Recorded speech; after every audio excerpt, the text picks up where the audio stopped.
हरा भरा एक खुशहाल जंगल था और उस जंगल का राजा एक गधा था। महाराज, आपके भोजन का टाइम हो गया है, चलो बगीचे में चलकर हरी हरी घास खा लो। और फिर दोनों बगीचे में चले जाते हैं। वहां पहुंचकर उन्होंने देखा कि उस बगीचे में एक बकरी पहले से ही घास खा रही होती है, जिसे देखकर गधा गुस्सा हो गया। महामंत्री, ये हमारे बगीचे में कौन है जो शाही घास को खा रही है? इसको शीघ्र हमारे पास लेकर आओ।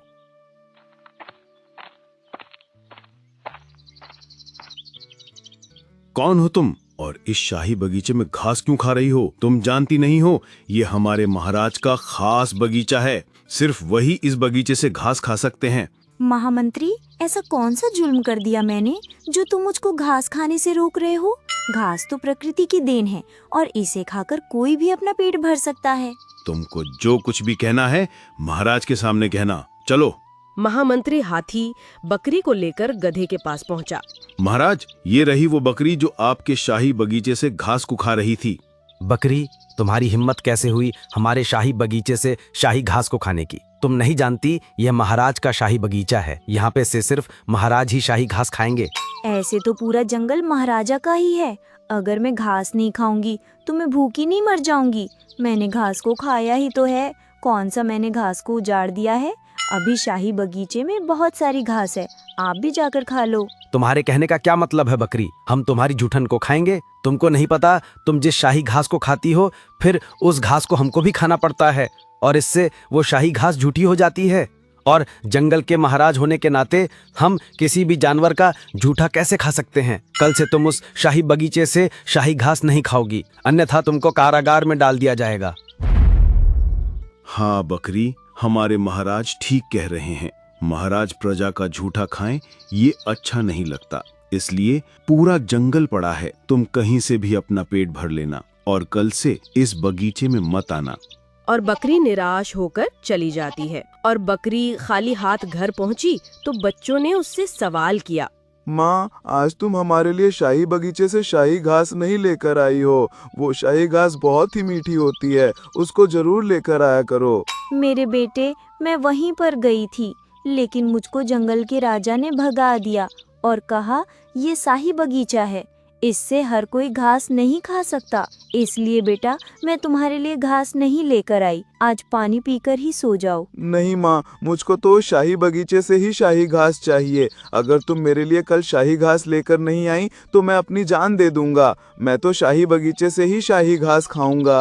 और बकरी अपने बेटे की जिद के आगे हार जाती है और उनसे कल घास लाने का वादा कर लेती है। ठीक है मेरे मुन्ने, तुम्हारी जिद के आगे मैं हार गई। मैं कल तुम्हारे लिए शाही बगीचे से ही घास लाऊंगी। और जैसे ही सुबह हुई तो महामंत्री ने राजा से कहा, महाराज, प्रातःकाल हो चुका है, आपके भोजन का टाइम हो गया है, चलो शाही बगीचे में चलकर भोजन कर लो। महामंत्री, कल शाही बगीचे से जो घास उस बकरी ने खाई थी, तुमने पूरे शाही बगीचे को पानी से धुलवा दिया है या नहीं? हाँ महाराज, मैंने उस बगीचे को पूरा धुलवा दिया है। चलो महाराज, शाही बगीचे में चलकर भोजन कर लो। और जैसे ही वो दोनों शाही बगीचे में पहुँचे तो उन्होंने देखा कि वो बकरी फिर से घास खा रही थी। बकरी, हमारे लाख समझाने पर भी तुमने हमारे आदेश की अवहेलना की है। अब इसका परिणाम तुमको भुगतना पड़ेगा। देखो बकरी, कल महाराज ने तुमको विनती पूर्वक समझाया था कि इस शाही बगीचे से तुम घास मत खाना, फिर तुम यहाँ पर क्यों आई हो?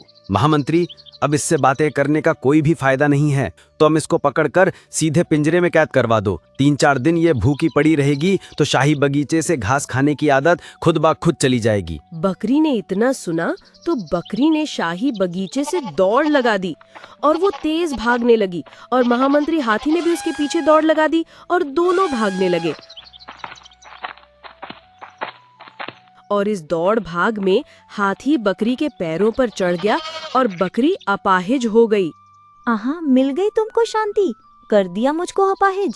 मेरे 2 छोटे छोटे मासूम बच्चे हैं, उन्होंने मुझसे शाही बगीचे की घास लाने को कहा था, इसीलिए मैं तुम्हारे बगीचे में आ गई उन बच्चों की जिद पूरा करने के लिए। और तुमने थोड़ी सी घास के लिए मेरे पैरों को तोड़ दिया। क्या एक राजा को ये सब शोभा देता है?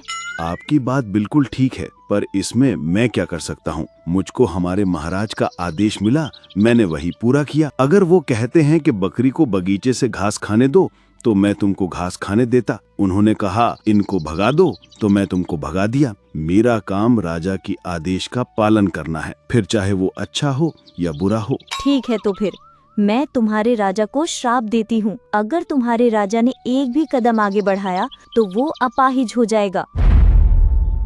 कह देना अपने महाराज से, मेरा श्राप कभी विफल नहीं जाएगा। और बकरी की बातों से महामंत्री हाथी एकदम डर गया और धीमी आवाज में बोला, हे देवी, हमारे महाराज को माफ कर दो। उनकी तरफ से मैं माफी मांगता हूँ। अब कुछ नहीं होगा, अपने महाराज को कष्ट भोगने दो। जो उन्होंने एक भूखे को भोजन से भगाकर किया है, उसका दंड तो उनको मिलेगा ही। जाओ, जाकर कह देना अपने महाराज से कि अगर उन्होंने एक भी कदम आगे बढ़ाया तो वो अपाहिज हो जाएंगे। और हाथी धीरे धीरे राजा के पास पहुंचा और जाकर धीमी आवाज में बोला, महाराज, उस बकरी को तो मैंने भगा दिया। अरे महामंत्री, हमने उसको भगाने के लिए नहीं बोला था, बल्कि उसको पकड़कर पिंजरे में कैद करने के लिए बोला था। क्या तुम उसको पकड़कर नहीं लाए? महाराज, मैं उसको पकड़कर ही लाने वाला था, लेकिन उसको पकड़ने के चक्कर में मेरे पैर बकरी के पैरों पर रख गए और बकरी के पैर टूट गए और बकरी अपाहिज हो गई। अरे वाह, ये तो बहुत अच्छी खबर है। उसको बिना कैद किए ही सजा मिल गई, यही तो हम चाहते थे। पर तुम उदास किस लिए हो, ये हमको बता दो। महाराज, उस अपाहिज बकरी ने आपको श्राप दे डाला। श्राप? कैसा श्राप? महाराज, बकरी ने कहा था अगर तुम्हारे महाराज ने एक भी कदम आगे बढ़ाया तो तुम्हारे महाराज अपाहिज हो जाएंगे। बस महाराज, इसी बात की चिंता खाए जा रही है मुझको। अगर आप अपाहिज हो गए तो जंगल का क्या होगा? अरे महामंत्री, तुम हमारी चिंता मत करो, ऐसे किसी का श्राप नहीं लगता। देखो, तुम्हारे सामने अभी मैं चलकर दिखाता हूँ, फिर तुमको भी पता चल जाएगा कि बकरी का श्राप झूठा था। और जैसे ही गधे ने 2-4 कदम बढ़ाए तो वो जमीन पर जा गिरा और अपाहिज हो गया। महाराज, मैंने कहा था उस बकरी ने दुखी हृदय के साथ श्राप दिया है, ये कभी विफल नहीं हो सकता। महाराज, आप अपाहिज हो गए। हाँ, सच में महामंत्री, उस बकरी का श्राप हमको लग गया और हम अपाहिज हो गए। महामंत्री देखो, अभी हम अपने पैरों पर खड़े थे और अचानक ही हम अपाहिज हो गए। महामंत्री, हम अपाहिज हो गए। महाराज, अब आपको ठीक कैसे करें? कोई तो उपाय होगा जिससे आपको दिया गया ये श्राप टल जाए। महामंत्री, तुम एक काम करो, हमारे जंगल के बीचों बीच जाओ, वहां पर एक बुजुर्ग भालू काका मिलेंगे, उनको मेरे पास लेकर आओ, वही इस श्राप का कुछ उपाय बताएंगे। और हाथी भालू काका के पास जाकर पहुंचा। भालू काका को मेरा प्रणाम। कैसे हो महामंत्री? जंगल में सब कुशल मंगल तो है? जंगल में कुछ भी मंगल नहीं है भालू काका, हमारे महाराज अपाहिज हो गए हैं। क्या कहा तुमने? हमारे जंगल के महाराज अपाहिज हो गए हैं? भला वो अपाहिज कैसे हो सकते हैं? उनके पास तो बलशाली महामंत्री जैसे बहुत सारे सैनिक मौजूद हैं, फिर भला वो अपाहिज कैसे हो गए? महाराज, एक बकरी के श्राप से जंगल का राजा अपाहिज हो गया। एक बकरी के श्राप से जंगल का राजा अपाहिज हो गया? भला उस बकरी ने महाराज को श्राप क्यों दिया? फिर महामंत्री ये भालू काका को सारी बात बता दी। जंगल का राजा इतना निर्दयी कैसे हो गया? क्या उसको पता नहीं था कि दुखी हृदय से दिया गया श्राप कभी विफल नहीं हो सकता? चलो राजा के पास चलते हैं।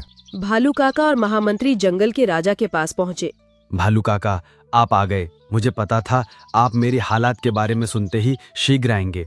कैसे नहीं आता राजन? इस जंगल का पूरा भार आपके कंधों पर टिका है और आपको इस मुसीबत से निकालना अब मेरी जिम्मेदारी है। वैसे महाराज, आप इतने निर्दयी कब से हो गए कि एक भूखी बकरी को भी आपने खाने से भगा दिया?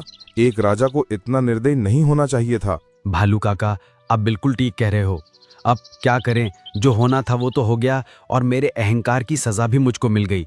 अब आप कुछ उपाय करो और मुझे इस श्राप से मुक्ति दिलाओ।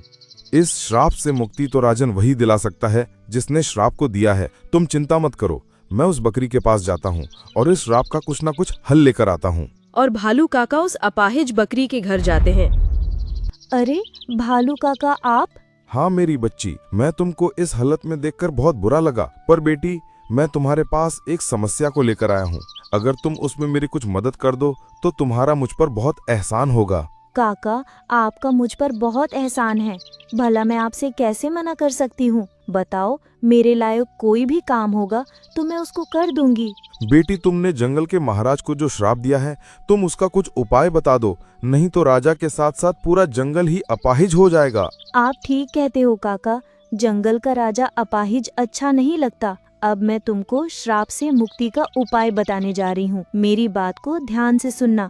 काली पहाड़ी के जंगलों में एक छोटा सा पेड़ होता है और उस पेड़ पर एक बड़ा सा फल लगता है। अगर तुम उस फल को लाकर अपने राजा को खिला दो तो तुम्हारे राजा को मेरे श्राप से छुटकारा मिल जाएगा।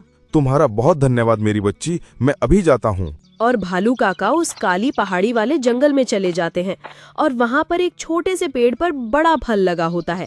अरे वाह, वो रहा वो अद्भुत फल, उसको तोड़ता हूँ।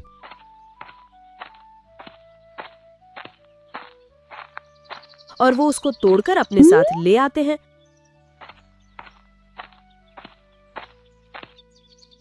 और जाकर महाराज को दे देते हैं। ये लो महाराज, आप इस फल को खा लो, फिर आपको बकरी के श्राप से मुक्ति मिल जाएगी। और जंगल का राजा उस फल को खा लेता है और फल को खाते ही जंगल का राजा अपने पैरों पर खड़ा हो गया। अरे वाह काका, मैं तो अपने पैरों पर खड़ा हो गया। मुझको तो यकीन नहीं हो रहा। देखो काका, मैं अपने पैरों पर खड़ा हूँ। काका मुझको देखो। काका अगर आप ना होते तो मैं जिंदगी भर अपाहिज ही रहता। आपका मुझ पर बहुत एहसान है और एक एहसान ये भी हो गया। इसमें मेरा कुछ भी एहसान नहीं है राजन। ये उपाय उस बकरी ने ही बताया था, जिस बकरी को तुमने अपाहिज बनाया है। अगर तुम वाकई खुश हो और मेरे एहसान से मुक्त होना चाहते हो तो उस बकरी से जाकर माफी मांग लो। और गधा उस बकरी के पास पहुंचा। बकरी, तुमको अपाहिज देखकर मुझको अपने आप पर बहुत घिन आ रही है। मैंने महसूस किया कि एक अपाहिज की जिंदगी कितनी कष्टदायक होती है। सच में मैं तुम्हारा गुनहगार हूँ। तुम जो सजा मुझको देना चाहो दे सकती हो। राजन, प्रायश्चित से बढ़कर कोई भी सजा नहीं होती। तुमने अपनी गलती में सुधार किया, मुझको अच्छा लगा। मुझे और कुछ नहीं चाहिए। लेकिन बकरी, आज मैं तुमको बहुत कुछ देकर जाऊंगा। आज से मेरा वो शाही बाग तुम्हारा हुआ। तुम्हारा जब दिल करे वहां पर आना और पेट भर के घास खाना। और मैं अपना एक सेवक तुम्हारी सेवा में लगा दूंगा। वो तुमको किसी भी प्रकार का दुख नहीं होने देगा। राजन, मुझको तुम्हारे किसी भी सेवक की जरूरत नहीं है। तुमने अपने पाप का प्रायश्चित कर लिया, मेरे लिए वही बहुत है। वैसे भी प्रायश्चित से बड़ा कुछ नहीं होता।